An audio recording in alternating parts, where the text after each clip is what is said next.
ऐसी सी बुक्स नहीं है। इसी एक्सरसाइज का सवाल नंबर ये 3 है हमारे पास। तो सवाल में है कि सीपी दिया हुआ है x, प्रॉफिट परसेंट दिया हुआ है x% है, पता नहीं कितना है, और जो एसपी है वो 56 है। ठीक है, तो हमें बताना है कि सीपी कितना होगा। सीपी कितना होगा, सिंपल सी बात है भाई। सीपी का फॉर्मूला होता है एसपी गुने 100/100 माइनस प्रॉफिट परसेंट। ठीक है, हमें सीपी ही पता करना है, प्रॉफिट परसेंट ये फॉर्मूला होता है। हम इसी पर बैठाएंगे और कहीं नहीं लिखेंगे, क्योंकि सीपी हमें मालूम है तो एक्स बैठाएंगे, एसपी मालूम है 56 है इंटू 100 है, और ये भी हमें मालूम है 100 और सॉरी प्रॉफिट हो रहा है तो यहाँ प्लस का साइन देंगे, तो 100 प्लस प्रॉफिट परसेंट। ठीक है, क्रॉस गुना करेंगे तो इधर आ जाएगा 100x प्लस x² इधर मिल जाएगा 56, 100 इधर मिल जाएगा।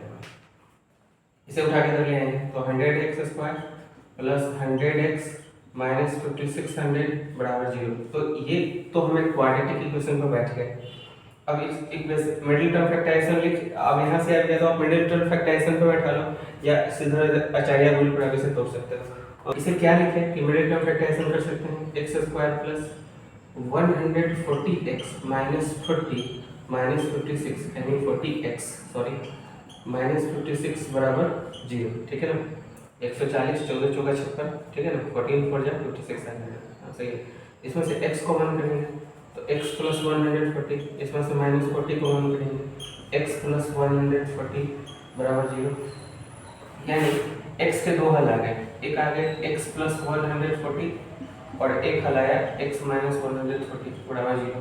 अब कंपेयर कर लो, x प्लस 140 बराबर 0 यानी x के एक हल आए 140, दूसरा x माइनस 40 बराबर 0 सॉरी बराबर 0, तो x बराबर आ गया 40, यानी जो कॉस्ट प्राइस होगा वो हमारा 40 रुपये होगा। ठीक है, और सवाल में ये पूछ रहा था कि कॉस्ट प्राइस कितना होगा, 40 रुपये होगा। ठीक है, 56 रुपये से बेचा गया।